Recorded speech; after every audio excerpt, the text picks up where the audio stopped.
సువార్త అనే ఆధ్యాత్మిక కార్యక్రమానికి ప్రభు నామంలో మిమ్మల్ని అందరినీ ప్రేమతో ఆహ్వానిస్తున్నాం. సిస్టర్ సుల్తాన్ నవీన్ గారు చెప్తున్న వాక్యము మీ అందరికీ దీవెనకరంగా ఆశీర్వాదకరంగా ఉందని మేము ప్రార్థిస్తున్నాం. మీ యొక్క అభిప్రాయాలు సలహాలు యూట్యూబ్ లింక్ ద్వారా మాకు తెలియపరచగలరు. మీలో ఎవరికైనా ప్రార్థన అవసరం ఉన్నట్లయితే స్క్రీన్పై కనిపిస్తున్న మొబైల్ నెంబర్కి మీరు ఫోన్ చేసినట్లయితే మీ కొరకు మేము ప్రార్థన చేస్తాం. ప్రభు మిమ్మల్ని దీవించుగాక. నా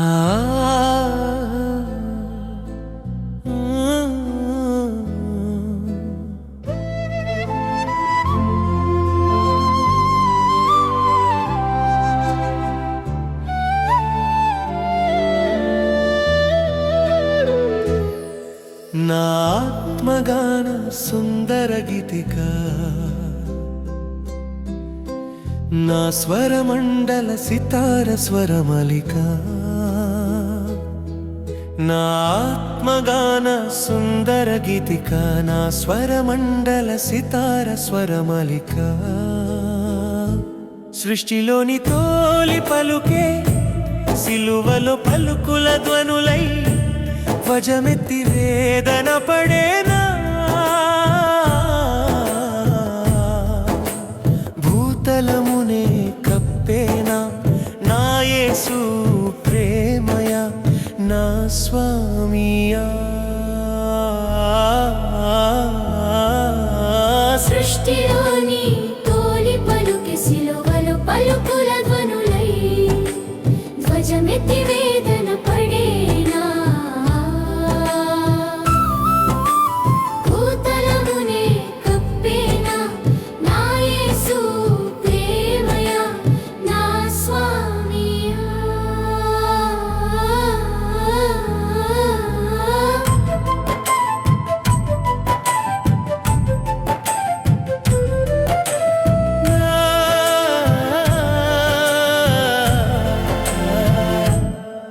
నా ఆత్మగాన సుందర గీతిక, నా స్వరమండల సితార స్వరమాలిక.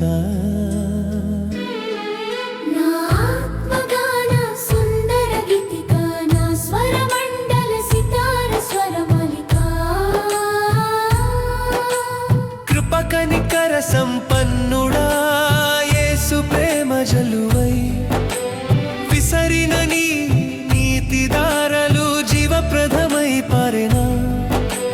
కీర్తించక నేనెట్లుండగను కరుణామయా దేవా. కృపకనికర సంపన్నుడా యేసు ప్రేమ జలువై విసరిన నీ నీతి దారలు జీవప్రదమై పారెనా.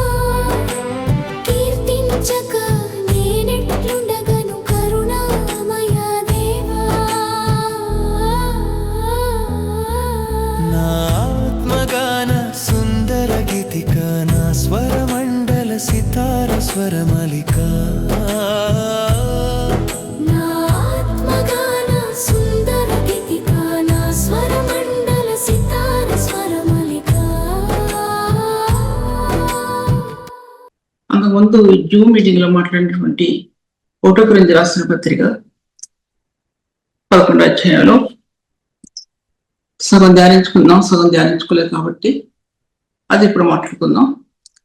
దేవుడు ఎలా సెలవిస్తాడో ఆ విధంగా దేవుని యొక్క సత్యాన్ని మీ ముందు వివరించడానికి దేవుడు సిద్ధపరిచినటువంటి స్థానాలు బట్టి దేవుని పొందినారు. ఒకటో కొరింథీ రాసిన పత్రిక 11వ అధ్యాయం 23 నుంచి చదువుతున్నాను. నేను మీకు అప్పగించిన దానిని ప్రభు వల్ల పొంది తిని, ప్రభు అయిన యేసు తాను అప్పగింపబడిన రాత్రి ఒక రొట్టెనెత్తుకుని కృతజ్ఞతాస్తుతులు చెల్లించి దాన్ని విరిచి, ఇది మీ కొరకైన నా శరీరము, నన్ను జ్ఞాపకం చేసుకుంటే దీన్ని చేయడని చెప్పింది. ఆ ప్రకారమే భోజనమైన పిమ్మట ఆయన పాత్రనెత్తుకుని, ఈ పాత్ర నా రక్తం వలన కొత్త నిబంధన, మీరు దీనిలోని త్రాగునప్పుడల్లా నన్ను జ్ఞాపకం చేసుకుంటే దీన్ని చేయడని చెప్పింది. మీరు ఈ రొట్టెను తిని ఈ పాత్రను త్రాగునప్పుడల్లా ప్రభు వచ్చే వరకు ఆయన మరణము ప్రచురించుదురు. ప్రార్థన చేసుకుందాం. నమ్మదైన ప్రభువానికి వందనములు తండ్రి. ఒక కొత్తదనం ఆత్మలో ఇవ్వండి ప్రభా, ఒక నూతనత్వం ఆత్మలో ఇవ్వండి ప్రభా. నీతో గడిపిన మధుర క్షణాలు ప్రభు, మా చుట్టూ ఉన్న పరిస్థితుల్ని, మంత్రంలో క్షోభిల స్థానాలని, వ్యతిరేకమైన స్థానాన్ని అనగొట్టేటువంటి నీ యొక్క మధురమైన ప్రేమను మరొకసారి ప్రభు వివరించడానికి కృపని చేస్తున్నాము వస్తుంది చేడుకుంటున్నాను తండ్రి. మనం చెప్పిన దానికి ఆ వాక్య భాగాన్ని కంటిన్యూషన్ ఇప్పుడు మీతో మాట్లాడుతుంటున్నాను. ఎంతవరకు చెప్పానో నాకు తెలియదు, కానీ ఇక్కడికి వచ్చిన తర్వాత నేను చెప్పవలసింది ఈ కొత్త నిబంధన సత్యాన్ని నేను మీ ముందు వివరించాలి అనే విషయం నాకు బాగా జ్ఞాపకం వరకు ఉంది. ప్రభు అప్పుడు రాత్రి అప్పుడు చెప్పాను కదా, మరియా గృహంలో ఆ రొట్టె ద్రాక్షరసం తీసుకున్న తర్వాత ఆయన పట్టుకుని వెళ్ళిపోతారు. దాని తర్వాత ఆయన గెత్సేమనే తోటలోనికి మార్క్స్ వార్తలో ఉంది.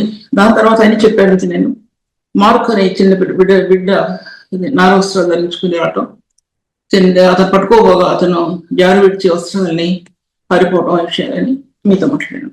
ఇప్పుడు అసలైనటువంటి సత్యంలోని నేను మీ మధ్యలోకి నేను వస్తున్నాను. ఏంటంటే 23 వచనంలో, నేను మీకు అప్పగించిన దానిని ప్రభు వల్ల పొందుతుంది. ప్రభు నాకు అప్పగించింది నేను మీ మధ్యలో పెడుతున్నా, నాకు అర్థమైంది మీ మధ్యలో పెడుతున్నాను, నేను అనుసరించేది మీ మధ్యలో పెడుతున్నాను.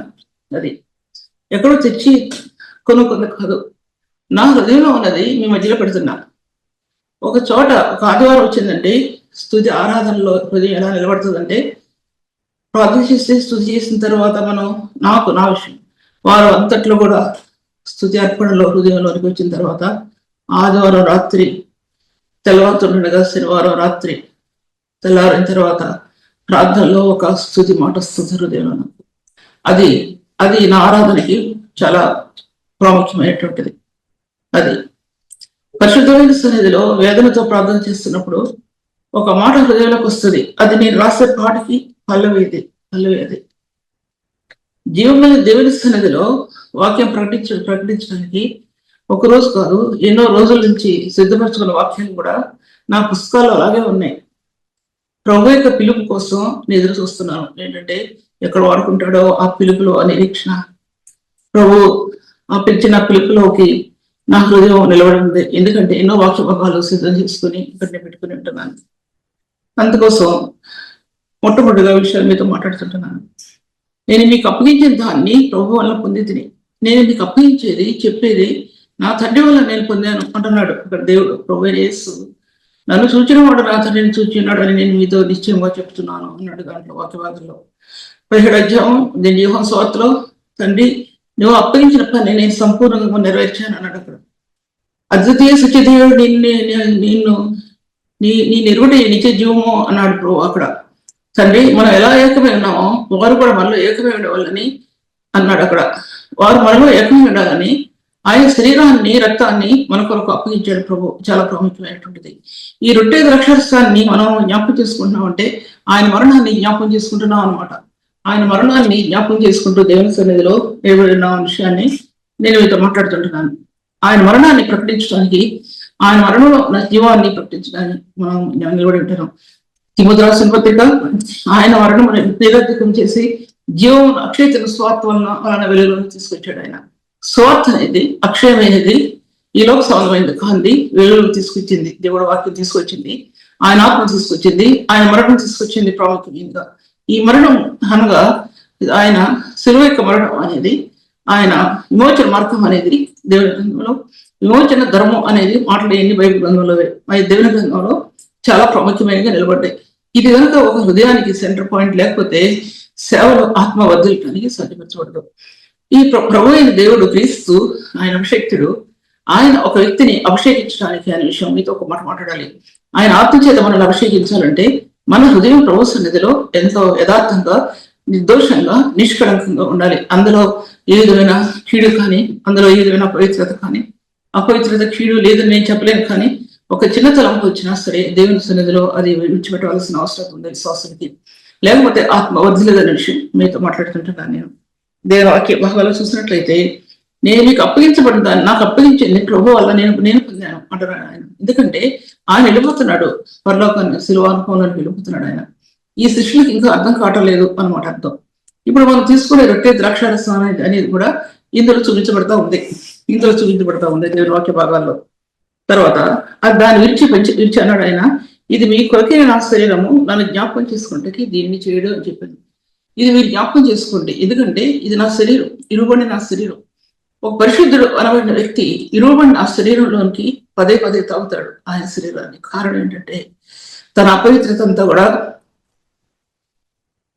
విడుదల పొందడానికి, తన అపవిత్రత అంతా కూడా ఒప్పించబడటానికి, తన అంతరంగంలో ఉన్నటువంటి ఆ స్థానాలన్నీ కూడా మరల నూతనపరచబడటానికి దేవుని సన్నిధిలో ఆ వ్యక్తి తను తాను పరిశుద్ధపరచుకోవడానికి, తను తాను పరిశుద్ధపరచుకోవడం కాదు, ప్రభు యొక్క రక్తంలోకి తన ఆత్మ వెళ్ళడానికి తను సిద్ధపరచుకుంటాడు. అది చాలా ప్రాముఖ్యమైనటువంటిది. ఇది మీకు చెప్పడానికి నేను చాలా సంకోచిస్తున్నాను, చాలా ఆలోచించాను ఈ విషయాలు చెప్పడానికి కూడా నేను మీ మధ్యలో. ఎందుకంటే మొట్టమొదటిసారిగా నేను విషయాలు మీతో బాహ్యంగా మాట్లాడుతుంటున్నాను. నా హృదయం అనేక విషయాల్లో కొన్ని నెమ్మది పొందలేక, జరిగే విషయాలు ఎన్నో వాటిని తట్టుకోలేక ఈ వాక్య భాగాన్ని నేను మీ మధ్యలో నేను తీసుకోవడం జరుగుతుంది. నన్ను జ్ఞాపకం చేసుకుంటే దీనిని చేయడం చెప్పాము. నన్ను జ్ఞాపకం చేసుకుంటే ఒక్కొక్క స్థలంలో ఒక్కొక్క మా స్థాయిలో ఈ రొట్టె ద్రాక్షరసం తీసుకోక మునుపు ఒక వ్యక్తి తను తాను పరిశుద్ధ సన్నిధిలో, దేవుని సన్నిధిలో జ్ఞాపకార్థంగా తన హృదయ ఆలోచనలు నిలబడతాయనే విషయాన్ని నేను ఈ మధ్యలో మాట్లాడుతుంటున్నాను. ఎందుకంటే వాక్య విభాగాల్లో చూసినట్లయితే దీనికి నిర్గమకాండం 20 అధ్యాయంలో మరి అధ్యయనం జ్ఞాపకం లేదు దాంట్లో మనం చెప్పాను నేను, ఇవి మీరు ప్రతి స్థలంలో అక్కడ మీరు కట్టే బలిపీఠం ఎన్ని బలిపీఠాలు కట్టుతారో అక్కడ జ్ఞాపకార్థమైనదిగా నా నామం అక్కడ ఉంచుకునింది. జ్ఞాపకార్థమైన నామం మోషేతో మాట్లాడుతుంటాడు, నా నామం ఇదే, తరతరములకు జ్ఞాపకార్థమైన నామం అదే. అబ్రహాము ఇస్సాకు యాకోబుల దేవుడు అని తరతరములకు దీంటి అదే విషయాన్ని నేను మధ్యలో మాట్లాడుతుంటున్నాను. నేను తరతరాలకు కూడా అన్నమాట అర్థం. తరతరాలుగా ఆయన చెప్తున్నా అంటే వాక్య భాగం అర్థమే జ్ఞాపకం చేయబడింది ఏంటంటే అబ్రహాము దేవుడు, ఇస్సాకు దేవుడు, యాకోబు దేవుడు. దీని సబ్జెక్ట్లోకి వెళ్ళడానికి చెప్పలేనంటే అంత ముందు 2 పాయింట్ చెప్పాను, కానీ దాన్ని పక్క తొలగి దాని తర్వాత చెప్పాలంటే అబ్రహాం దేవుడు ఎట్లా అయ్యాడు, ఇస్సాకు దేవుడు ఎట్లా అయ్యాడు, యాకోబు దేవుడు ఎట్లా అయ్యాడు అనే సత్యాల్లోనికి ఈ సమయంలోనికి నేను మీ మధ్యలోకి రాలేననే విషయాన్ని నేను మీతో మాట్లాడుతుంటున్నాను. మీరు నా నామాన్ని జ్ఞాపకార్థంగా ఉంచు ప్రతి స్థలంలో. ఒక విశ్వాస జీవితం అనేది జ్ఞాపకార్థంగా తన ప్రయాణం కొనసాగుతుంది. అక్కడి నుంచి వాక్య విభాగాలు ఆత్మలో అవి నూతన పరచబడుతూ సేవా జీవితం వర్ధిల్లుతుంది. ఇటువంటి వాక్య విభాగాలు వివరిస్తున్నప్పుడు అనేక మందికి నొచ్చుకోవచ్చు. ఎందుకంటే కేవలం శిలువ యొక్క దర్శనాన్ని హృదయంలో పెట్టుకుని, ఇటువంటి శిలువ యొక్క దర్శనాన్ని హృదయంలో పెట్టుకుని వాక్యాన్ని వివరిస్తుంటున్నప్పుడు అనేక మందికి నొప్పి కలగవచ్చు. దాన్ని తీసుకోవడానికి కూడా చాలా కష్టం అవ్వచ్చు. కానీ కొంతమంది మాత్రమే తీసుకోగలరు, చాలా కొద్ది మంది మాత్రమే తీసుకోగలరు, అందరూ తీసుకోలేరు. ఆత్మలో పరిపూర్ణులు, ఆత్మలో పరిశుద్ధులు, పరిశుద్ధ సమూహంలో నిలబడిన వారు, రొట్టె ద్రాక్షరసంలో పరిశుద్ధాత్మ చేత నింబడిన వారై, ఆ పరిశుద్ధతను కోరుకున్న వారే ఆ రొట్టెలు వేసేవారు. అందరి విషయం మాట్లాడలేదు, నేను కొంతమంది విషయం మాట్లాడుతున్నాను.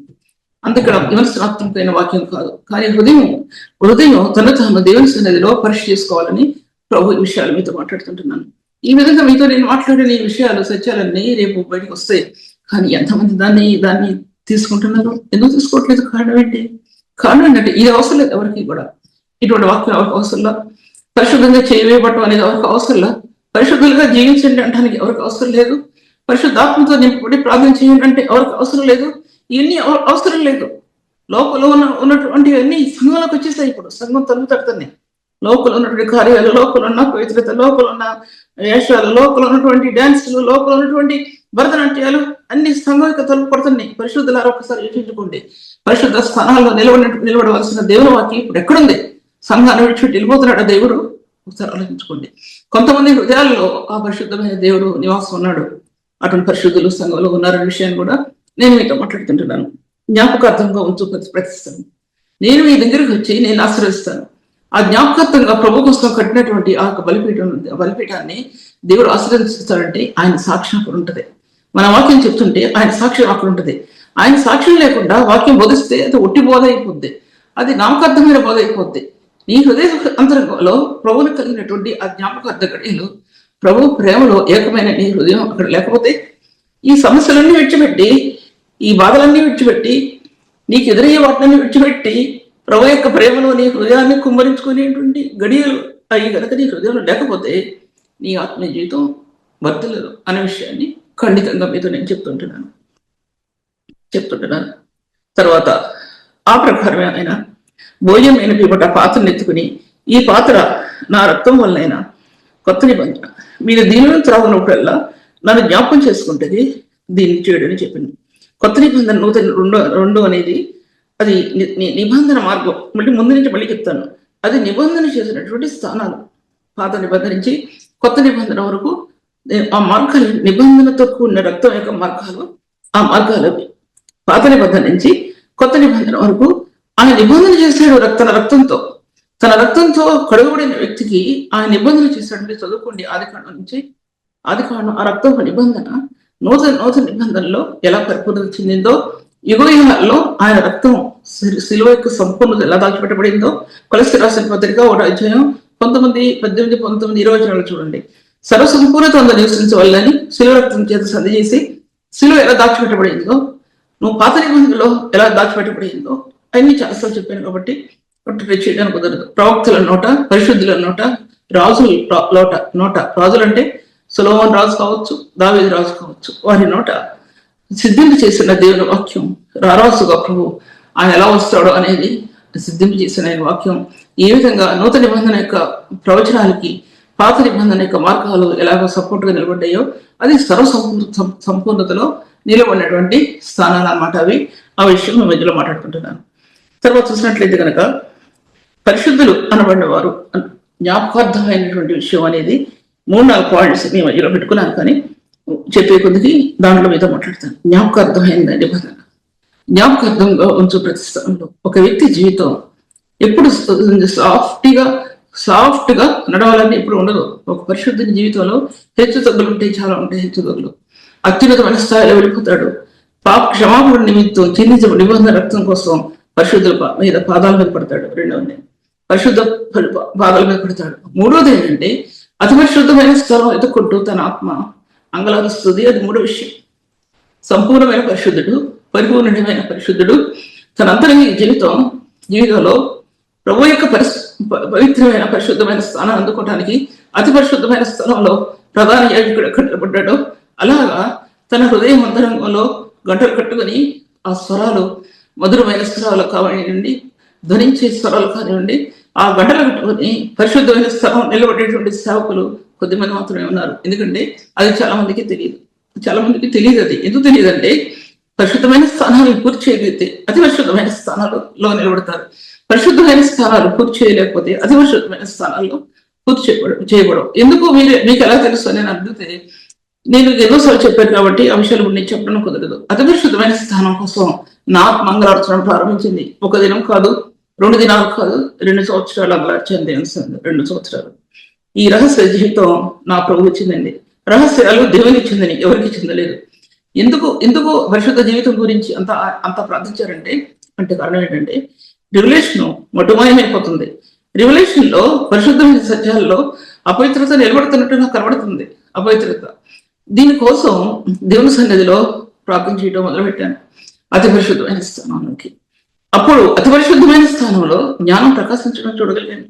పరిశుద్ధతలో ప్రకాశించే జ్ఞానం అనేది అక్కడ తెలియవచ్చు పెట్టడం నేను గమనించుకోగలిగాను. ఈయన ఉట్టి మాటలతో చెప్పే కాదు. పరిశుద్ధతలో జ్ఞానం, విశ్వాసముందు సద్గుణములు జ్ఞానమును అన్నాడు. సద్గుణాలలో జ్ఞానం గమనించుకున్నాను. సద్గుణాలు అంటే దేవుని యొక్క గుణగణాలు ఆత్మలో ప్రకాశించడం కోసం ఆ సద్గుణాలు క్రీస్తు రక్తంలో నువ్వు చేయవేసినప్పుడు మాత్రమే హృదయాన్ని పరిశుభ్రపరచుకోవడానికి నువ్వు అంగళార్చి చేతిలో ఆయన రక్తంలో చేసినప్పుడు మాత్రమే పరిశుద్ధమైన గుణగణాలు నీకు ఆత్మ పొందుతాయి. అందులో జ్ఞానం ఆత్మ పొందుతాయి. జ్ఞానం అనేది ఆయనకు విమోచనలో దొరికింది. ఒక్కొక్క పాయింట్ చెప్తున్నా సరే మీరు గ్రహించుకోవాలి. ఒక్కొక్క పాయింట్ వెనుక ఎన్నో మెసేజ్లు నాకు దాచిపడి ఉన్నాయి. మరి మీ సంగతి నాకు తెలియదు. ఒక్కొక్క పాయింట్ వెనుక ఎన్నో మెసేజెస్ లో నుంచి ఈ మాటలు నేను చెప్తున్నాను. నేను ఒక మెసేజ్ ఇప్పుడు నేను చెప్పి జ్ఞానం అంటే ఈ జ్ఞానం దగ్గర గంట చెప్పాలి. ఒక ప్రేమ అనే దాని గురించి చెప్తే అప్పుడు గంట చెప్పాలి. నేను ఇన్నిసార్లు మీతో చెప్తున్నా మీరు క్యాచ్ చేసుకోగలగాలి అనే విషయం పదే నేను మధ్యలో నేను చెప్తూ ఉంటున్నాను. తర్వాత అది పాత నిబంధన నుంచి కొత్త నిబంధనకి రక్త నిబంధన మార్గం అన్నమాట. అది ఎబ్రీ రాసిన పత్రికలో అతి పరిశుద్ధమైన స్థలం కూడా, పరిశుద్ధ స్థలం కూడా, సాక్ష్యపు మందసం కూడా అన్ని 11 అధ్యాయాలు ఇక్కడ దాచిపెట్టబడి ఉన్నాయి. దాంట్లో అన్ని కూడా ఈ పరిశుద్ధ నూతన నిబంధన యొక్క శిలువ యొక్క షాడో ఏంటంటే పాత నిబంధన గ్రంథం అనమాట. అర్థం షాడో అయినా సరే అందులో క్రీస్తు నిజ స్వరూపం ఉంది. అది లేకుండా ఏదో షాడో కాదు, అక్కడ ఉంది. అక్కడ క్రీస్తు యొక్క నిజ స్వరూపంలోనికి పరిశుద్ధుల యొక్క ఆత్మలు అక్కడికి వెళ్ళేవంటే వారికి అతి కష్టమైన పరిస్థితులు వచ్చినప్పుడు వారు ఉట్టిగా అక్కడ రక్త నిబంధనలో నిలవటం కాదు, ఆ రక్త నిబంధనలో ఆ రేస్ అనేవి క్రీస్తు పరిశుద్ధ బలియాగానికి తాకేవి, లేకపోతే వాళ్ళు నిలబడగలిగే వాళ్ళు కాదు అనమాట. అర్థం నిలబడగలిగే వాళ్ళు కాదు. దావీదు చూసినా సరే, సొలొమోను చూసినా సరే, రాజులు యాజకులు, రాజులు సొలొమోను, దావీదు ఒక రాజు, చక్రవర్తి, యాజకుడు, ప్రవక్త అన్ని కూడా అతనిలోనే ఉన్నాయి దాచిపెట్టబడి. అటువంటి వ్యక్తిని మన జీవితంలో మనం చూడలేము. సొలొమోనులో తప్పిదం ఉండి కూడా తన జీవితం ప్రభు వైపుకి మరలినప్పుడు సంగతి పరిశుద్ధులు మాట్లాడరు. ప్రభు వైపుకు మరలినప్పుడు దాంట్లో రాస్తాడండి, షారోన్లో పుష్పమా, నా గుండె ద్రవిస్తుందన్నమాట. అంటే షారోన్లో పుష్పమా, సుందరవదనమా, షారోన్లో సుందరుడా, లేకపోతే రోజా, షారోన్లో రోజా అంటే అర్థం ఏంటంటే ఇన్ని తన ఆత్మ జీవితంలో ఎన్ని దొర్లిపోయాయో, ఎన్ని అపవిత్రత దొర్లిపోయిందో, ఎన్ని ప్రేమానుబంధాలు తొలగిపోయి విచ్ఛిన్నమైపోయాయో, తిరిగి పరిశుద్ధులతో తన ప్రేమ ఏకమైనప్పుడు షారోన్ లోయలో సుగంధమై కురిసిందా, షారోన్ లోయలో పరిశుద్ధుని పలికయ్యా, షారోన్ లోయలో దేవునికి మహిమే ప్రకాశించిందా, అందులో రోజా ఫ్లవర్స్ బెడ్స్ దాంట్లో ఉన్నాయా, ఆ లోయలో మహిమైన ప్రకాశిస్తే ఉందా, అందులో పరిశుద్ధుడైన తేజోమయమైన కాంతి ఉందా, అందులో నడుస్తున్నప్పుడు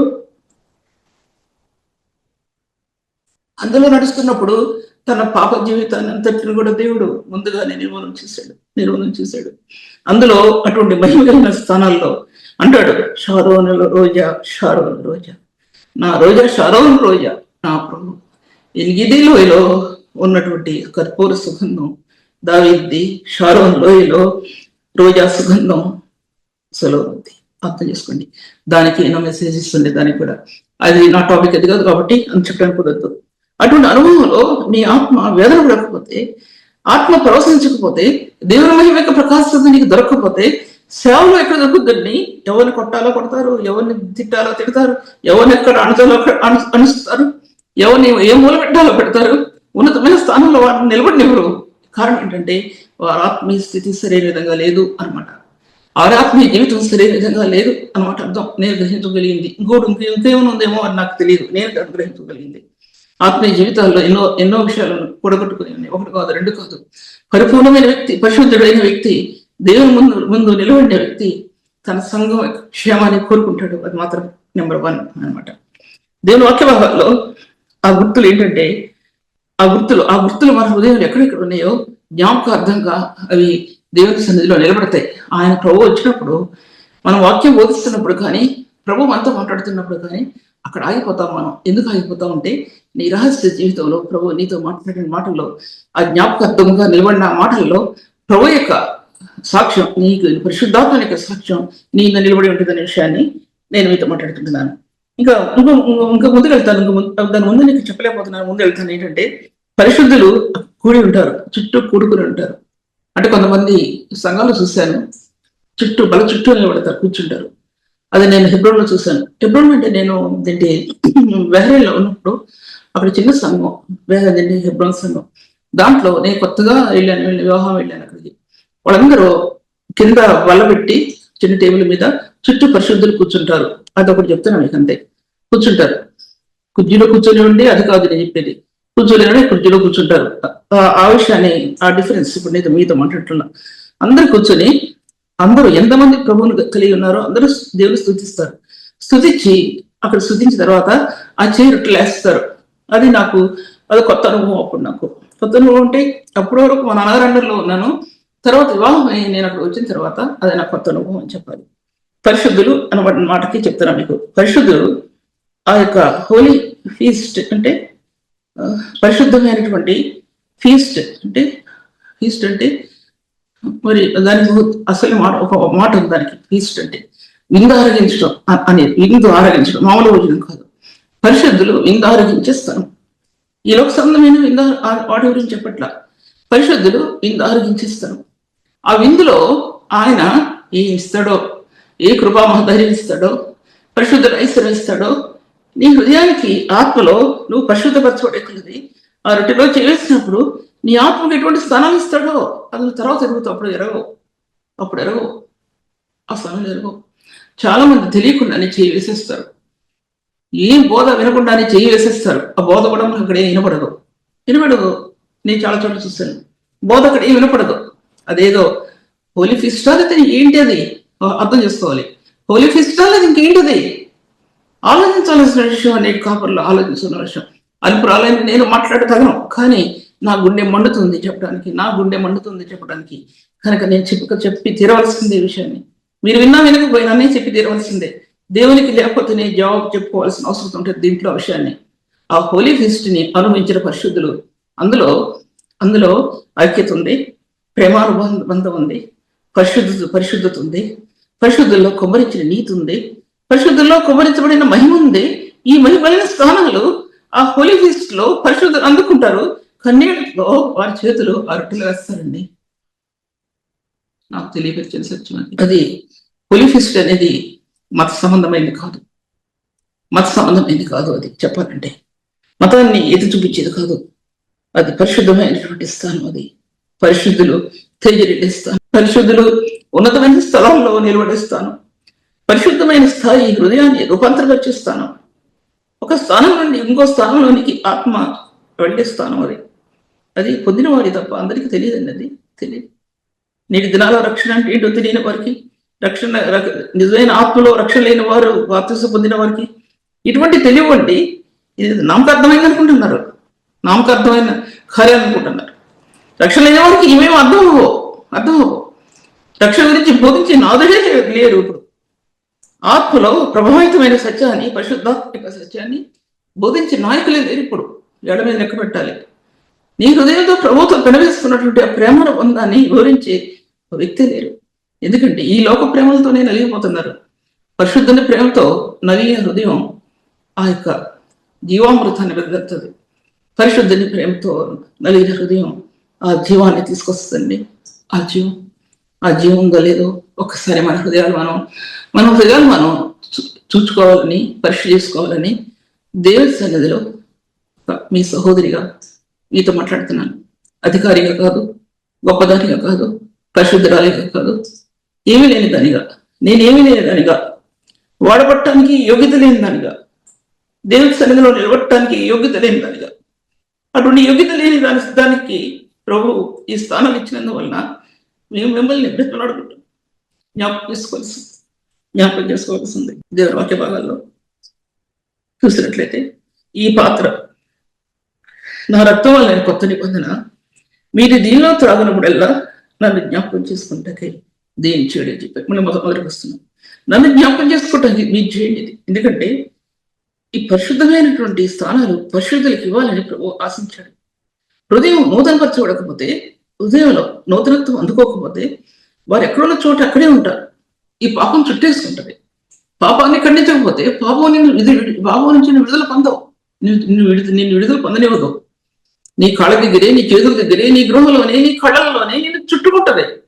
నిన్ను చుట్టుకున్న పాపం కుటుంబాన్ని చుట్టుకుంటది. కుటుంబాన్ని చుట్టుకున్న పాపం సంఘాన్ని చుట్టుకుంటది. జ్ఞాపకం పట్టుకోవాలి.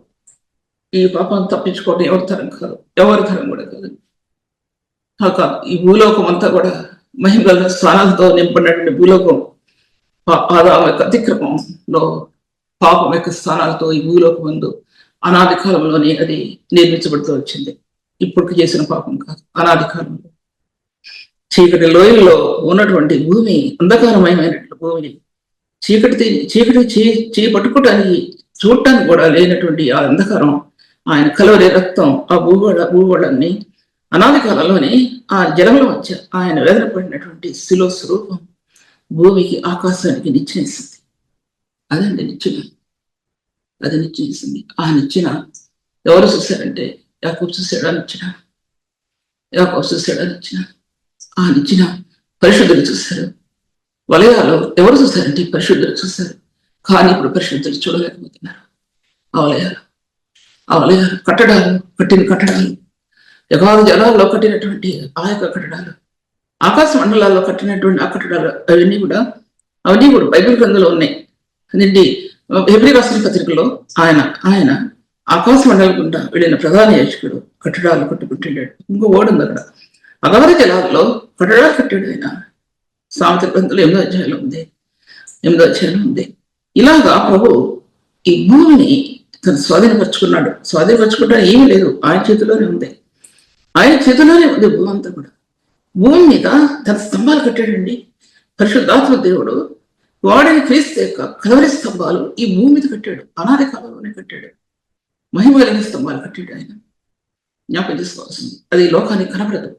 ఈ లోకంలో ఎవరికి కూడా కనపడినటువంటి స్తంభాలు భూమి మీద కట్టాడు ఆయన. అప్పుడు జ్ఞాపకం చేసుకోవాల్సింది. దాంట్లోకి వెళ్ళలేను నేను. దాంట్లో వెళ్ళటం అంటే అది ఏ గ్రంథంలో ఉంది చూసుకోండి. ఆయన కట్టినట్టు ఏవులో రాయబడి ఉంది. జ్ఞానంతో కూడినటువంటి స్థానాలు, మార్గాలు ఏ గ్రంథంలో ఉన్నాయి. ఏవు గ్రంథంలో తప్పితే మరెక్కడ కూడా లేవు. ఏవు ఆ విధంగా ఆశ్రయించబడటానికి కారణం యథార్థతలో నీతిలో ఆయన అంటే అడుగులు వేశాడు. వేశాడండి. సేవకునికి జీవితం యథార్థతలో, నీతిలో, పరిశుద్ధతలో, ప్రేమలో ఆయన అడుగులు సిలువ యొక్క అడుగులు 7 అడుగులు అండి. ఆ 7 అడుగుల్లోనూ నడగలిగితే ఈ వాక్యం అర్థం అవుతుంది. లేదా అర్థం కాదని ఈ వాక్యం అర్థం సామాన్య వాక్యం కాదండి. అర్థం అవటానికి నీ హృదయం త్యజించబడితే, నీ హృదయం ప్రభు పాదాల మీద ఒకసారి కాదు, 2 సార్లు కాదు, కొన్ని 100 సార్లు, కొన్ని 1000 సార్లు ప్రభు పాదాల మీద పడినటువంటి అనుభవంలో నీ కన్నీరు ఆ పాదాలు తాగితే అప్పుడు సిలువ ఎక్కడుగులు నీ కన్నీళ్ళ మధ్యలో నుంచి ఆ మెట్లు నీ ఆత్మ కనబడతాయి. లేదా కనబడ విషయం మీతో మాట్లాడుతున్నాను. మీరు అంగీకరించకపోయినా ఇది తప్పనిసరి నేను మీతో మాట్లాడటం. ఆయన పరిశుద్ధమైన స్థలం అనేది ఆయన ఇచ్చినటువంటి గొప్ప స్థానాలు ఇంకా ముందుకెళ్తున్నా నేను. ఎందుకంటే ముందుకెళ్తే కానీ నాకు ఇంకా ముందుకెళ్ళకూడదు. ఆయన శరీరాన్ని, ఆ శరీరంలో దాచబడి ఉన్నటువంటి ఆ స్థానం, ఆయన రక్తంలో దాచబడినటువంటి ఆ స్థానం, ఈ శరీరాన్ని తిని త్రాగువాడే నిత్య జీవం కలిగిన వాడు అన్నాడు యోహాను సువార్తలో 6వ అధ్యాయం. ఈ శరీరాన్ని తిని తాగినవాడు, ఈ శరీరం అనే వాక్యాన్ని తిని త్రాగినవాడు నిత్య జీవపుటులు అందరూ నుంచి బయలుదేరితే శరీరంతో పోల్చుకున్నాడు. ఆయన వాక్యాన్ని శరీరంతో పోల్చుకున్నాడు. శరీరం అనేది ఒక రొట్టెతో పోల్చుకున్నాడు. ఆయన శరీరం అనేది ఆ రొట్టెలో చేయవేసినవాడు, ఆయన శరీరంలో చేయవేసినవాడు. ద్రాక్షారసంలో చేయవేసిన వారు, తాగిన వారు ఆయన రక్తంలో పాల్గొంచుకున్నవారు. నన్ను జ్ఞాపకం చేసుకోవటానికి విచ్చేది మరేది కాదు.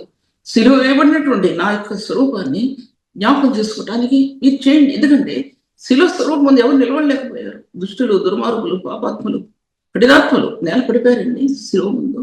ఎందుకు శిలువ ముందు నేలబడిపోయారు. రాళ్ళు, పదునైన రాళ్ళు ఏడ్చేయి అంటాడు ఒక్కవి. బండ రాళ్ళు ఏడ్చేయి, రోధించేయి అంటాడు. కారణం ఏంటంటే బండ వంటి వాళ్ళు సూదంటి రాళ్ళు వంటి మనుషులు. అటువంటి మనుషులు రోధించేయండి. కానీ నేటి పరిశుద్ధులు రోధించడం లేదు. నేటి పరిశుద్ధుల కళ్ళల్లో కన్నీరు లేదు. నేటి పరిశుద్ధుల కళ్ళల్లో కన్నీరు లేదండి. కన్నీరు లేదు. జ్ఞాపకం చేసుకుంది. రాళ్ళు పగిలిపోతుంది, బండరాళ్ళు పగిలిపోతుంది. కానీ పరిశుద్ధుల కళ్ళల్లో కన్నీళ్ళు. ఎందుకు కన్నీళ్ళు అంటే ఈ పాపం యొక్క ఆకర్షణ చుట్టుకుపోతుంది ఒక వ్యక్తిని. దినాలు గడిచే కొలది, యుగాల గడిచే కొలది ఇది పాపం కాదనుకుని ఒకప్పుడు అనుకుంటే ఇది పాపం కాదులే అనుకున్నవాళ్ళు ఇప్పుడు, ఒకప్పుడు అమ్మో అనుకున్న వాళ్ళు ఇప్పుడు పర్వాలేదులే అనుకున్న వాళ్ళు పరిశుద్ధులు. నేను పాపాత్మక సంగతి మాట్లాడట్లా. నేను చెప్పే వాక్యం పరిశుద్ధుల సంగతే మీతో నేను మాట్లాడుతుంటున్నాను. తర్వాత నన్ను జ్ఞాపకం చేసుకోవడానికి దీన్ని చేయడానికి చెప్పాను. అందులో ఒక నూతనమైన ఆత్మ అంతర్యంలో ప్రకాశించడం అని చూడాలి. నూతనమైన ఆత్మ అంతరంగాలో ప్రకాశించడం చూడటం. నూతనమైన ఆత్మ ఒకప్పుడు ఆత్మ కాదు. ప్రభు బలలో పరిశుద్ధంగా చేసే కొలది ఒక నూతనమైన దర్శనం ఆత్మకు అంతలో మనం చూడగలుగుతున్నాం. అది కనుక చూడలేకపోతే ఒక వ్యక్తి ఆత్మలో ముందుకు వెళ్ళడం అనేది సాధ్యపరచబడదు అనమాట అర్థం. తర్వాత చూసినట్లయితే కనుక ఆయన మానవ స్వరూపిగా శిలువ మరణం పొందినంతగా తను తాను తగ్గించుకున్నాడు, తను తాను అప్పగించుకున్నాడు. ఇది ఒక రహస్యం. మనం అనుకుంటాం చాలా మంది శిలువ ఎక్కడైనా దేవుళ్ళే అని ముఖ్యవాడు కొంతమంది. రోడ్డు చాలా మంది చూశాను. చర్చి ముందుకు వచ్చి దండం పెట్టి వెళ్ళేవాడు కొంతమంది. చర్చిలోకి వచ్చి ఒక అరగంట కూర్చొని నమస్కారం చేసి వెళ్ళేవాడు కొంతమంది. ఈయన దేవుడు అంతే అనుకున్నాడు కొంతమంది. అది కొంతమంది దేవుని ఎరగటంలో చాలా తెగలు ఉన్నాయి. దాంట్లో ప్రభువుని ఎరగటంలో నూతనమైన ఆత్మ అని చెప్పాను, నూతనమైన జీవం అని చెప్తున్నాను మీద నేను, నూతనమైన శక్తి అని చెప్తున్నా, నూతనమైన బలం అని చెప్తున్నా, ఆత్మలో ఒక పరవశం అని చెప్తున్నా, ఆత్మలో ఒక పరవశం, క్రీస్తు ప్రేమలో పరవశం లభించడం అనే విషయం మీతో మాట్లాడుకుంటున్నా. క్రీస్తు ప్రేమలో పరవశం అది లోకానికి సంబంధించింది కాదు. నీ కన్నీళ్ళు తుడిచేసేది, నీ దుఃఖాన్ని తుడిచేసేది, నీకు నూతన హృదయాన్ని ఇచ్చేది, నూతనమైన బలాన్ని ఇచ్చేది, నీ ఆత్మలో ఒక నూతనమైన శక్తిని కుమ్మరించేది, క్రీస్తు యేసు యొక్క బలాశ్రయంలోకి నీ ఆత్మను తీసుకుని వెళ్ళేది, అది క్రీస్తు యేసు యొక్క ప్రేమ యొక్క రహస్యంలో విడదీయబడే సత్యాలు. ఆ ప్రేమ నీలో లేకపోతే క్రీస్తు యొక్క స్థానాల్లో నువ్వు వెళ్ళలేవు, బోధించలేవు. బోధించే బోధ కాదు, అది బోధ కాదు. జ్ఞాపకం చేసుకోవాల్సింది. ఏదో 4 మాటలు చెప్పి ఒక పాట పాడి లేదా 10 పాటలు పాడి దేవునికి మహిమ కణాలు దాంట్లో దిక్కపోతే, పరిశుద్ధాత్మనిక కణాలు అందులో దిక్కపోతే ప్రయోజనం ఏంటి? అంతరంగంలో నీలో కట్టబడిన రూట్, సిలువకి బలియాగాన్ని కట్టబడే రూట్ లేకపోతే ఏం చేస్తే ఏం ప్రయోజనం అండి? ఏం చేస్తే ఏం ప్రయోజనం? విమర్శనాత్మకమైన సత్యం కాదు ఇది. దేవుని యొక్క సత్యాన్ని మీ మధ్యలో పెట్టడానికి నిలబడ్డారు అంతే. నా హృదయం దేవుడు తెలుసు, ఎవరికి తెలియదు. అది నా యొక్క విశ్వాసానికి నాకు గుర్తుంది, నాకు గుర్తు. ఎవరు చూసినా చూడకపోయినా నా అంతరంగ జీవితాన్ని ఆయన కళ్ళు నన్ను చూస్తున్నాయి, అది కొంచెం చాలు నాకు. నా కళ్ళు ఆయన చూస్తున్నాయి, అది నాకు చాలు. ఇక నాకు అవసరం లేదు, ఏది అవసరం లేదు. ఆయన చేతిలో ఒక పనిముట్టును నేను. ఆయన కళ్ళు నన్ను చూస్తుంటుంటే నా జీవితంలో ఇంకా అపవిత్రత ఏంటి? ఆయన పాదాల మీద పడుతుంటుంటే జీవితాన్ని విడిచిపెట్టబడి ఆయన ఎలా విడిచిపెట్టబడ్డాడో నా హృదయాంతరంగంలో పరిశుద్ధ జీవితం కోసం విరవబడి దేవుని సన్నిధిలో పాదాలు ఆశ్రయించిన నాకు ఇంకేం కావాలి? నాకు ఇంకేం అవసరం. ఎక్కడ చూసినా వ్యతిరేకత, దేనికైనా వ్యతిరేకత భరించగలను, కానీ దేవుని సేవకు వ్యతిరేకత నేను భరించలేను. దేవుని వాక్య భాగాల్లో ముందుకెడుతున్నా. ఈ యొక్క బలియాగం అనేది ఇంగ్లీషులో రిడెంప్షన్ అంటారు. రిడెంప్షన్ అంటే విమోచనం. గ్లోరియస్ రిడెంప్షన్ అంటే మహిమాయుక్తమైన విమోచన. అది మహిమాయుక్తమైన విమోచనం. ప్రాణ గ్రంథంలో బలిపీఠం, సోనమయమైన బలిపీఠం ఎలా ఉందో, సోనమయమైన బలిపీఠం మీద అర్పణగా తీసుకురాబడుతున్నాయో కడవరిలో, అలాగే గ్లోరియస్ రిడెంప్షన్ లో అది మహిమాయుక్తమైనటువంటి దేవుని యొక్క మహిమ తేజస్సులో ఉన్న ప్రభు, ఆయన మహిమ యొక్క తేజస్సు అయినటువంటి ప్రభు కలవరిలో మానవ స్వరూపుగా తను తాను అప్పగించుకోవడం అనేది అది గ్లోరియస్ రిడెంప్షన్ అంటారు. అంటే మహిమకరమైనటువంటి, ఎంతమంది అర్థం చేసుకుంటారో నాకు తెలియదు, కానీ మీతో మాట్లాడుతున్నా, నేను మీతో మాట్లాడుతున్నాను. 2-3 అర్థం చేసుకున్నా నాకు చాలు. ఆ 2-3 ద్వారా స్వాత ప్రచురితం అవుతుంది, చాలు. అందరూ అర్థం చేసుకోలేకపోవచ్చు, అర్థం చేసుకోండి. ఆ విమోచనని దేవుడు మనస్వరూపిగా తన ప్రాణం పెట్టడం వలన మన ఆత్మకి లభించినటువంటి రక్తంలో మనం చేయవేయటం వలన, ఆ రొట్టెలో చేయవేయటం వలన, ఆ రక్తంలో పాలు పంచుకోవడం వలన గ్లోరియస్ రేస్ అనేవి నీ ఆత్మకి ఫోకస్ చేయబడతాయి. అంటే ఆ మహిమాయుక్తమైన కణాలు నీ ఆత్మకి తెలియపరచబడతాయి, ఫోకస్ చేయబడతాయి. అంటే నీకు ఫోకస్ అంటే మాట మీరే చూసుకోండి, చేయబడతాయి. అది రోమి రాసిన పత్రిక 6వ అధ్యాయంలో మీరు బాప్తిస్మం వలన ఆయన మరణంలో మీరు పాలిభాగస్తులే ఉన్నారు. ఆయన మరణంలో పాలిభాగస్త మంచి వచనాలు ఉండండి, దాంట్లో నేను వెలికి చదవలేనప్పుడు నేను. అంటే అది ఆ మహిమ యొక్క తేజస్సు నువ్వు ప్రభువుని రక్షకుడిగా ఎరిగి, బాప్తిస్మం అంటే ఆత్మ సంబంధమైన స్థానాల్లోనికి నువ్వు ప్రభు పవిత్రమైన కార్యాలు విడిచిపెట్టి చదువుతాను తీర్చేది ఈ వాక్యం లేక దాంట్లోకి నీ ఆత్మ అభిషేకించబడుతుంది. మహిమ యొక్క స్థానాల్లోనికి నీ ఆత్మ అభిషేకించబడుతుంది. ఈ అభిషేకం అనేది ఇంత ప్రాముఖ్యమైనటువంటి అభిషేకం. అదే పునరుత్థాన మహిమ అంటారు, అందులో అదే పునరుత్థాన జ్ఞానం అంటారు. పునరుత్థాన మహిమ అనేది అదే, పునరుత్థాన జ్ఞానం అనేది అదే. ఒక వ్యక్తి ఈ స్థానాన్ని కోల్పోతే ఆత్మీయ జీవితంలో ఉన్నతమైన స్థానాల్లో ఆ వ్యక్తి వెళ్ళడం అనేది సాధ్యపరచుకోండి. రోమిల రాసిన పత్రిక ఆ వచనం చదువుతాను, ఎందుకంటే చాలా మంచి వచనం. రోమిల రాసిన పత్రిక 6వ అధ్యాయం 4 నుంచి చదువుతున్న మధ్యలో నుంచి. అలాగే మనమును నూతన జీవం పొందిన వారమై నడుచుకున్నట్లు మనం బాప్తిస్మం వలన మరణంలో పాల్పొందుటకే ఆయనతో కూడా పాతిపెట్టబడితేమి. మరియు ఆయన మరణం యొక్క సాదృశ్యమందు ఆయనతో ఐక్యం గలవారిని ఎడల ఆయన పునరుత్థానం యొక్క సాదృశ్యమందును ఆయనతో ఐక్యం గలవారని. మరణం యొక్క సాదృశ్యంలోనూ ఐక్యం గలవారైతే ఆయన పునరుత్థానం యొక్క మహిమలో ఐక్యం గలవారు అవుతారు అన్నమాట. పునరుత్థానం యొక్క మహిమ ఇప్పుడు ప్రారంభమైంది నీ ఆత్మ కంటే. మరణంలో, క్రీస్తు మరణంలో నీ ఆత్మ ఎప్పుడైతే బాప్తిసం పొందిందో, బాప్తిసం అంటే ఇక్కడ అర్థం నీళ్ళలో ముంచే బాప్తిసం కాదు, ఇక్కడ పరిశుద్ధాత్మలో బాప్తిసం పొందే అనుభవం నీ ఆత్మలో ఉండగలగాలి. పరిశుద్ధాత్మలో బాప్తిసం పొందే అనుభవాలు ఒకటే నేను చెప్పగలను, ఎందుకంటే నేనేం చెప్పలేను. ఒకటే అనుభవం. ఆ అనుభవాన్ని విడిచిపెట్టి వేరే అనుభవాలకి నేను నాకు తెలియనటువంటి అనుభవాలకు నేను వెళ్ళను. పరిశుద్ధాత్మ యొక్క అభిషేకం అనేది ఒక వ్యక్తికి బైబిల్ గ్రంథంలో రెవల్యూషన్లోనికి తీసుకెళ్తుంది. ఆది కాండం నుంచి కూడా ఆ రెవల్యూషన్ నువ్వు థియాలజీలో మీరు చదవనవసరం లేదు, థియాలజీకి వెళ్ళి బోధన వినవసరం లేదు. ఈ బైబిల్ గ్రంథంలోనికి పరిశుద్ధాత్మ దేవుడు నీకు థియాలజీ కంటే మిన్న అయినటువంటి విషయాలు నీ ఆత్మ బోధిస్తాడు అవసరం లేదు, ఏది కూడా అవసరం లేదు. ప్రభువుని కంపేర్ చేయడానికి ఏ కల్పనా కథలు కానీ తత్వజ్ఞానం కానీ దాంట్లో ఇవ్వడానికి వీల్లేదు. ధీటుగా వెళ్ళాలి ప్రభువులోకి, ధీటుగా శిలువ యొక్క స్థానంలోకి వెళ్ళాలి. ఆయన జ్ఞాపకార్థంగా ఉంచినటువంటి స్థానాలు నీ జీవితంలో ఉండాలంటే, పరిచయం అభివృద్ధి చెందాలంటే ఆ శిలువ యొక్క దాటిలోకి అంటే ఆ మార్గంలోకి ధీటుగా తిన్నగా అక్కడికి వెళ్ళు. రౌండప్ చేయవలసిన ప్రపంచమంతా రౌండప్ చేసి చెప్పి కూర్చున్న పురుగులు చెడిపోతాయి. మీరేమనుకోవా అక్కడ ఎలాంటి దాన్ని నేను విని చెప్తున్నా.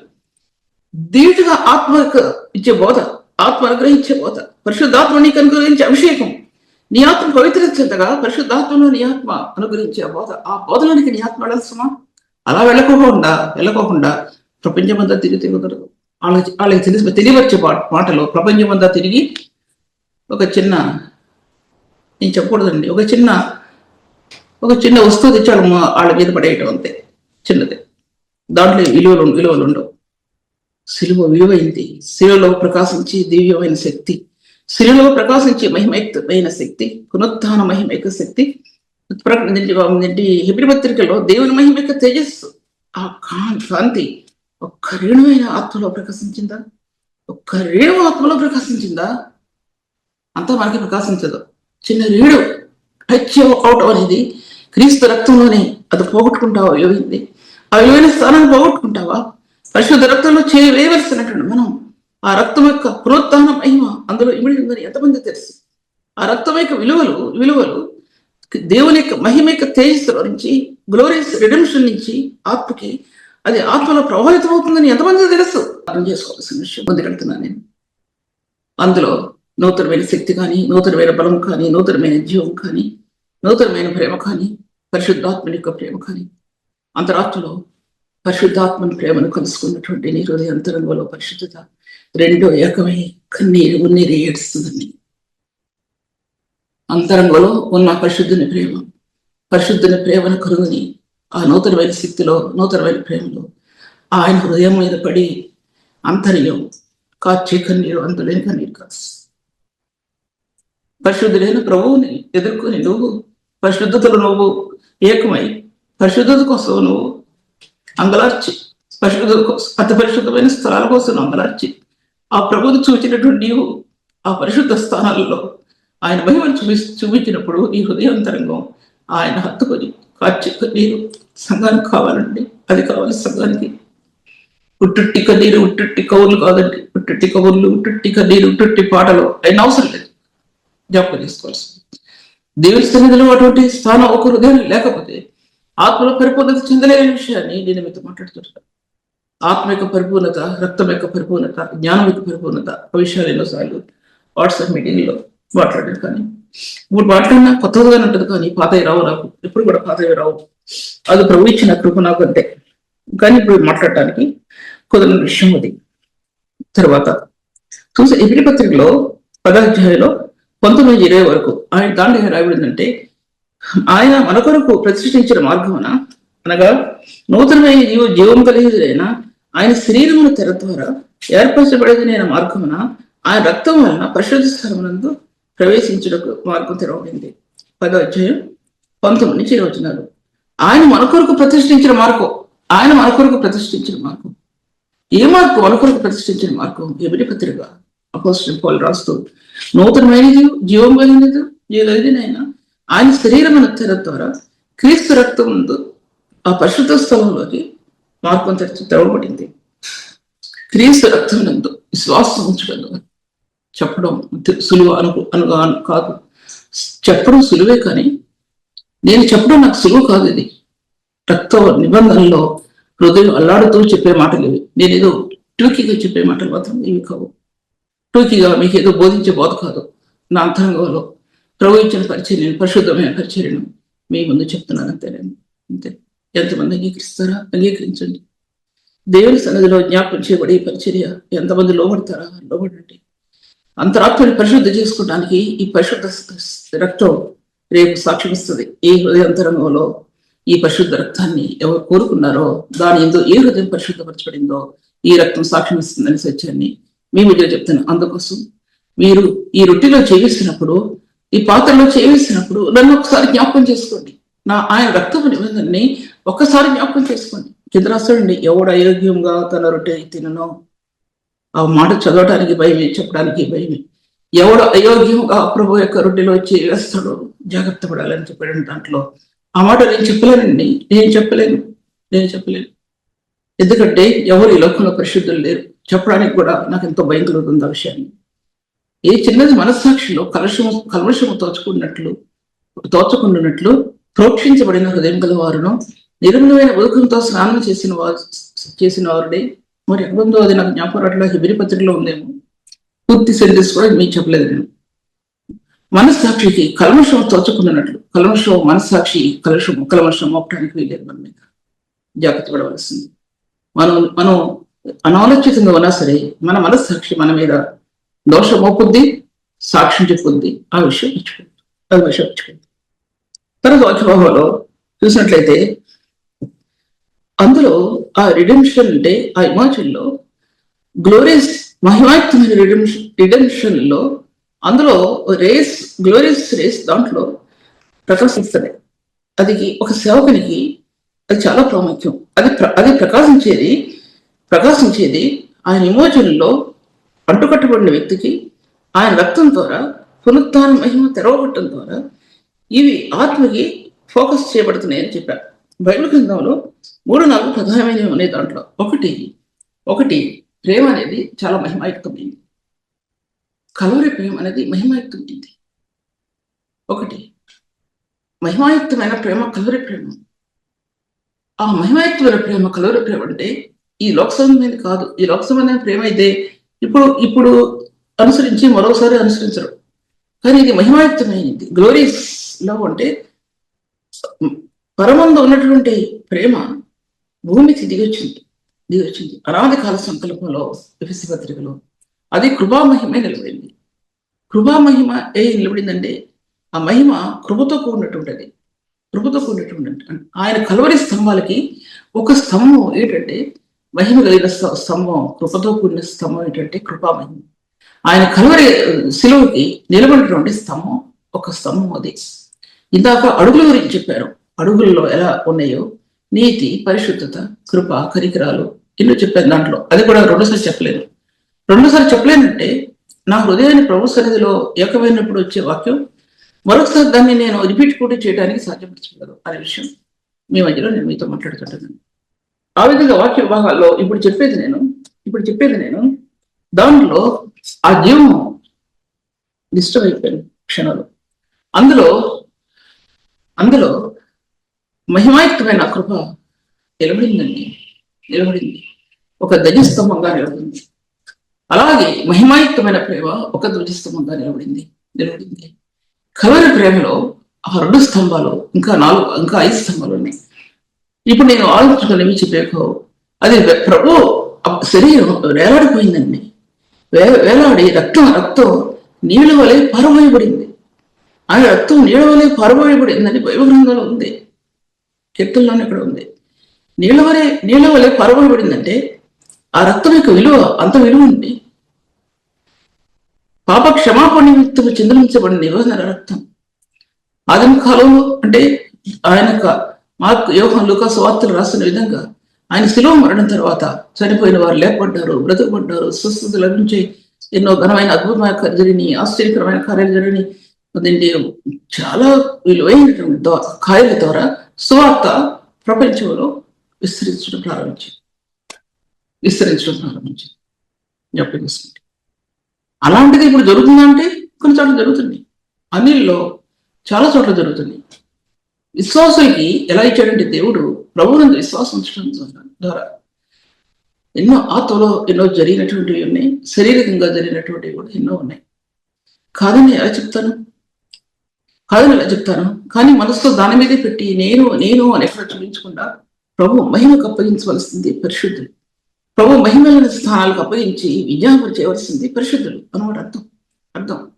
యెషయా 53లో ఆయన మన పాపాలని ఆయన భరించాడు, మన రోగాలు ఆయన భరించాడు, వ్యసనాక్రాంతుడయ్యాడు, ఆయన దుఃఖపడ్డాడు, ఆయన వదకు తేయబడిన గొర్రెపిల్ల, ఎన్నో రాయబడిన బైబిల్. అటువంటి ప్రభుని ఆయన రక్తం యొక్క విలువ మరి ఎంతదని నేను చెప్తాను మీకు. అంత విలువ పెట్టి కొన్నాడే మనల్ని, అంత విలువైన స్థానాల కోసం మనం ఎంత విలువనిచ్చి కొన్నాడంటే మనల్ని. దాని గురించి హెబ్రీ రాసిన పత్రికలో రాయబడి ఉంది 13వ అధ్యాయంలో రాయబడి ఉంది. అపోస్తల కాలంలో స్వార్థ ప్రకటించినప్పుడు అద్భుతాలు జరిగినాయి, ఆశ్చర్యకరమైన కార్యాలు. ఇప్పుడు కూడా మనం స్వార్థ ప్రకటిస్తున్నప్పుడు జరాలని ప్రకటించకూడదు. అది మీతో మీద మాట్లాడేది. ఆయన చిత్తానికి అప్పగించవలసిన పరిచర్య మన మహిమకు తీసుకురాకూడదు. ఆయన ఏం చేస్తాడో తెలియదు. ఒక చోట గొప్ప కార్యం జరుగుతుందంటే కొన్ని వేల మంది అక్కడ రక్షించబడటానికి ఆయన కార్యం చేస్తాడు. కొన్ని చోట్ల ఆయన వారి అవిశ్వాసాన్ని బట్టి చేయలేదు అని బైబిల్ ఉంది కదా. అలాగా ఆయన చిత్తానికి అప్పగించాలి పరిచర్యని, ఆయన చేస్తాడు. కొన్ని చోట్ల చేయలేదంటే మనం చెప్పడానికి వీలేదు. అది అటువంటి అన్నిటికంటే విలువైన స్థానం ఏంటంటే మహిమ కలిగిన పరిచర్యని మనకు అప్పగించాడండి. మహిమ కలిగిన పరిచర్య లాస్ట్లో నిర్మించే సత్యం మహిమ కలిగిన పరిచర్యని అప్పగించాడండి మనకి. ఆ మహిమ కలిగినటువంటి ఆ రక్తధారల్లో శరీరంగా ఆయన కార్చిన రక్తధారల్లో మహిమ కలిగిన స్థానం అందరూ దాచిపెట్టబడి పోస్ట్ ఆ రక్తంలో హృదయం కడగబడేకులది, పరిశుద్ధపరచబడేకులది, నూతనపరచబడేకులది. ఆ మహిమ యొక్క ప్రత్యక్షతని ఆత్మలో ఆ రేస్ అవి జ్ఞాపకం అందించబడతాయి. అందులో నీ ప్రభు యొక్క మహిమ యొక్క తేజస్సుని నువ్వు చూడగలుగుతావు, దేవుని యొక్క ముఖం యొక్క ప్రకాశతను నువ్వు చూడగలుగుతావు, పరిశుద్ధాత్మ దేవునిలో ఉన్నటువంటి కణజాలని నువ్వు చూడగలుగుతావు. ఆత్మలో నీకోసం నీ హృదయంలో దాచిపెట్టినటువంటి ప్రభు యొక్క ముఖ స్వరూపాన్ని నువ్వు చూడగలుగుతావు. ఆ ప్రేమ కోసం తప్పిస్తావు, నీ బాధలను నీ వివరిస్తావు. బాధలు వివరించకపోయినా కన్నీరు కరుస్తావు అండి. నీ కన్నీరు ఆయన దగ్గర తిరిగిపుకుంటావు. మాట మాట్లాడక, నోరు తెరవక, ప్రభువా ఏంటి అని అడగకుండా, ఇదేంటి అని చెప్పకుండా దేవుడి సన్నిధిలో నువ్వు కార్చే కన్నీరు అత్యధికమైనటువంటి స్థానాల్లో నీ ఆత్మను విస్తరింపజేస్తున్న విషయం జ్ఞాపకం చేసుకోవాల్సింది. ఆయన ఆ గ్లోరియస్ రిడెంప్షన్ లో ఎవరిలో ఆయన యొక్క మహిమాయుక్తమైన కణాలు విరిజింబట్ట మాత్రమే కాకుండా మహిమాయుక్తమైన గుణగణాలు అక్కడ ఆత్మకు లభించాయి. అప్పుడు సహించుకుంటావు, లేకపోతే సహించుకోలేవు. చిన్నది కూడా సహించుకోలేవు. ఒకప్పుడు ఏ చిన్నది కూడా సహించుకోలేవు. కానీ ఈ యొక్క ఆత్మలో విమోచనలో నీకు అది లభించినప్పుడు దాని ముందు ఈ లోక సంబంధమైనవి, ఈ లోక సంబంధమైన డబ్బు, ధనం, ఈ లోక సంబంధమైనటువంటి ప్రేమలు కానీ, ఈ లోక సంబంధమైన ఆకర్షణలు కానీ, మిలమిల మెరిసే బంగారాలు కానీ, మిలమిల మెరిసే రాళ్ళు కానీ, మిలమిల మెరిసే పాపం కానీ, నీ హృదయంలో చుచ్చుకుపోయే ఆకర్షణ కానీ వాటి మీద నీ మనసు లేకుండా చేయడానికి ఆ మహిమ యొక్క కణాలు నీ ఆత్మలో ఆయన ప్రభావితం చేశాడండి. అది లభించిందండి నాకు, అది లభించింది. అంతకంటే మీకుందా నేనేమి చెప్పలేరు. అది లభించింది. అందుకోసం ఈ తపనంతా కూడా జీవితంలో ఈ సేవంతో కూడా వాడబట్టడానికి నా తపన నాకు ఏ తపన లేదు. ఇంకోసం టైం అయిపోతుంది కాబట్టి మీరు చేస్తాను ఇక్కడ. తర్వాత లాస్ట్ లో ఏంటంటే ఆయన యొక్క మహిమను కొరింథీ రాసిన పత్రిక 3వ అధ్యాయం అనుకుంటా, అద్దం వల్లే ప్రతిఫలింప చేయొచ్చు అన్నాడు. దాంట్లో అద్దం వల్లే ప్రతిఫలింప చేయొచ్చు అంటే ఇటువంటి పరిచయం నీకు ఇచ్చినప్పుడు నువ్వు అద్దంలో చూసుకున్నప్పుడు నువ్వు ఎలా ఉంటావో అలాగే ఇతరులు సేవకులు లేకపోతే సంఘం నీ హృదయంలో వచ్చే ఆ యొక్క స్థానాన్ని నీ హృదయం ఒక అద్దంలా కనబడాలి. అక్కడ నీ హృదయం అక్కడ ఒక అద్దంలో నా ప్రభువుని నేను చూపించాలి. అదే మాట్లాడుతుంది. అర్థంలో ఆయన మహిమను చూపించాలి. నీ హృదయమైన అంతరంగంలో ఆయన మహిమను చూపించాలి. నువ్వు నీ హృదయమైన అంతరంగంలో ప్రభు యొక్క మహిమైన సింహాసనం నిలబడి ఉందని వాళ్ళకి తెలియపరచాలి. ఆ తెలియపరచబడకపోతే సంఘం ఆకర్షించబడదండి. సంఘం ఆకర్షించబడదు. మన మాటలతో ఆకర్షించబడదు. సంఘం నీలో ఉన్న తేజస్సుని సంఘం చూడగలిగితేనే ఆ ప్రేమ యొక్క బంధం మరి గట్టిదవుతుంది, లేకపోతే గట్టిదవుతుంది. ఆ సేవకుని విడిచిపెట్టడానికి ఎవరు ఇష్టపడరు. ఆ సంఘాన్ని విడిచిపెట్టడానికి ఎవరు ఇష్టపడరు. ఆ సేవకురాలు విడిచిపెట్టడానికి ఎవరు ఇష్టపడరు. ఏడుస్తారు, కన్నీరు కలుస్తారు. క్రీస్తు ప్రేమను కలిగి ఉంటే ఆ ప్రేమను మనకు కలిగి ఉన్నామా లేదా ఒకసారి ఆలోచించుకోవాల్సిన విషయం. మీ మధ్యలో మాట్లాడుతున్నాను. దేవుని మహిమను అర్థం వల్లే ప్రతిబింబింప చేయొచ్చు. మహిమ నుండి అధిక మహిమ, దానిలో మహిమ కలిగిన పరిచర్య అని మీద చెప్పాను. ఆ మహిమ యొక్క పరిచర్య ఉట్టిగా ఈ లోకంలో సంచరించినంత మాత్రాన నీకు లభించేది కాదు. ఈ లోకంలో 10 చర్చలు తిరిగినంత మాత్రాన లభించేది కాదు. ఎక్కడికి పడితే అక్కడికి ఏదో వాక్యాలు వింటున్నంత మాత్రాన లభించేది కాదు. వాక్యాలు వినటం మంచిది. వింటది. ఎన్ని సంవత్సరాలు వాక్యం వింటూ ఉంటావు వాటిలో జీవితం అంతా హృదయం 100 మంది చెప్పిన స్పీకర్స్, వాక్యం చెప్పిన వాళ్ళు, ఆ మెటీరియల్ నీ హృదయంలో సిద్ధపరచబడాలి. 100 మంది వాక్యం చెప్తే వాక్యం వాళ్ళలో ఉన్నటువంటి ఆ క్వాలిటీ నీ హృదయంలో 100 మందిలో ఉన్నటువంటి స్థానాలు నీ హృదయం నుంచి బయటికి రావాలి. అది పరిచర్య. అటువంటి స్థానాల్లో ఉన్నటువంటి వ్యక్తిని ఏ వ్యక్తి ఇష్టపడ్డండి? ఏ వ్యక్తి ఇష్టపడడు? ఏ వ్యక్తి సేవకు వినియోగించుకోడు? ఏ వ్యక్తి సేవలో ఆ వ్యక్తిని చూడడు? అటువంటి వ్యక్తులు కనుమరుగైపోయారు ఈ లోకంలో. అటువంటి వ్యక్తులు ఈ లోకంలో కనుమరుగైపోయారు.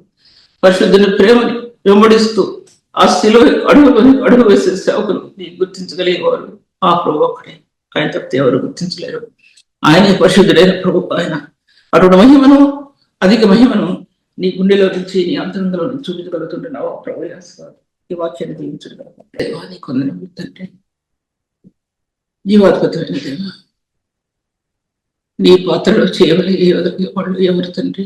మాలో ఏ ఉన్నతమైన స్థానంలో ప్రభు పరిశుద్ధ రక్తంతో విమోచించిన నీవు, పరిశుద్ధ స్థానాల్లోకి ఆత్మ నింపిన నీవు, కణజాలతో ఆత్మని పవిత్రపరిచిన నీవు, విమోచన యొక్క ధర్మాన్ని ఎరిగినటువంటి మా హృదయంతరంగం ప్రభు, నీ పరిశుద్ధ ప్రేమ చేత అలంకరించబడిన మా హృదయంతరంగం తండ్రి, నిన్ను నీతో ఏకం చేసేది అవి మాత్రమే. నీ పరిశుద్ధ స్థానాలను కనుగొని, నీ పరిశుద్ధ ప్రేమను కనుగొని అంతరంగం ఎంత సాగపడుతుందో, ఎంత కన్నీరు కాస్తుందో ఆ వ్యక్తి తప్ప ఇంకెవరికి తెలియదు ప్రభు. ఈ వాక్య భాగాన్ని దీవించు, అనేకులకు దీవెనకరంగా చేయమని ప్రభు. నీ నామానికి మహిమ తెచ్చుకొని గుడి ఉన్న బిడ్డలందరినీ ఆశీర్వదించమని. ఎంతమంది బిడ్డలు వచ్చారో వారిని బట్టి వందనం, ఎంతమంది వాక్యం విన్నారో వారిని బట్టి వందనం, ఎంతమంది ఈ వాక్యాన్ని గుండెల్లో మోసుకుని పోతున్నారో అటు వారిని బట్టి వందనం ప్రభు.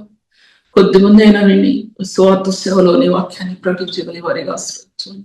నన్ను, నా కుటుంబాన్ని జ్ఞాపకం చేసుకుని యేసునామములో స్తుతించి వేడుకుంటున్నాను తండ్రి.